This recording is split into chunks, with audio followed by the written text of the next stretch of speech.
So deposit ஆகும். இல்லை சால்ட்டின் அளவு கூடணும், டெபாசிட் ஆகும். மூன்றாவதா போற பாதையில் ஏதாவது பிளாக் இருக்கணும், டெபாசிட் ஆகும். ஆற்றுல தண்ணி ஓடும்போது அந்த இடத்துல சுற்றிக்கிட்டே இருக்கும், எல்லாம் இட தடை அழுக்கு மண் மட்டை எல்லாம் கலெக்ட் ஆகும். அதே தான் பேசிக் physics. your water intake is reduced or your salt has gone up or there is some block inside. இந்த ஃபர்ஸ்ட் ரெண்டும் தண்ணியும் இதுவும் எப்படி சேச்சுரேட்டட் சொல்யூஷன் ஆகுது? நம்ம காப்பியில் போட்டு சர்க்கரையை போட்டால் கலக்கிறதுக்கு கலக்க வேண்டியது. உடம்புல அப்படி கலக்கிறதுக்கு என்ன வசதி இருக்கு அப்படின்னு கேட்கணும்ல.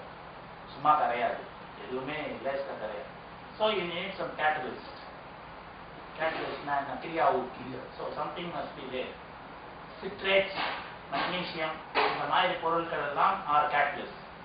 இதெல்லாம் கிட்னியில் இருந்தால் இந்த சால்ஸ் ஈஸியாக தண்ணியில் கரைஞ்சிடும், வெளியில போயிடும். ஒரு சிலருக்கு பிறவியில இருந்தே இந்த சிட்ரேட் கண்டென்ட் கம்மியா இருக்கும், அவர்களுக்கு கல் உண்டாகும் வாய்ப்புகள் அதிகம். சரியா? தண்ணீர் அளவு நமக்கு 1.5 லிட்டர் வேணும்னு சொன்னோம், 1.5 லிட்டர் வெளியில போகணும்னு சொன்னோம். 1.5 லிட்டர் வெளியில போனா தான் உடம்புல இருக்க இந்த சால்ஸ் எல்லாம் உருவாகிறதெல்லாம் it will get washed out. So 1.5 litre தண்ணீர் வெளியே ஆக வேண்டும் என்றால் எவ்வளவு தண்ணி குடிக்கணும்? என்ன கணக்கு?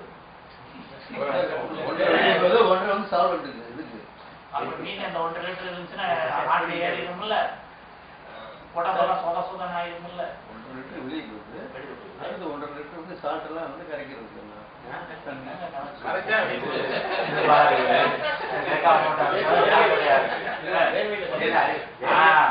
உடம்புல இருந்து தண்ணீர் பல வழிகளில் வெளியாகிறது. Number 1 is sweating. Sweating, palpable sweating, insensible perspiration. உங்களுக்கே தெரியாம ஆக்சுவலா வேர்க்கும், நாட்டில் வேர்க்கும், ஆனா தெரிஞ்சிருக்காது. ஸ்வெட் ஆஃப், இன்சென்சிபிள் பெர்ஸ்பிரேஷன், இது ஒன்று. மூன்றாவது, நம்ம பேசும்போது மூச்சு விடும்போது அந்த வாட்டர் வேப்பர் நிறைய வெளியில வரும். கண்ணாடியில போய் அப்படின்னு ஊதுனீங்கன்னா வாட்டர், இது போக மோஷன்ல கொஞ்சம் வாட்டர் போகுது. ஸோ இதை காம்பன்சேட் பண்றதுக்கு எக்ஸ்ட்ரா 1 லிட்டர் வரும். சரிதானா? ஸோ குடிக்கிற தண்ணி எல்லாம் வெளியில் போக வேண்டும். வெளியில் போகாமல் தங்கிவிட்டால் உடம்புல வீக்கம் வரும். அதே மாதிரி அளவுக்கு குறைவாக குடித்தால் ரெக்கார்ட் பண்ணுறேன்.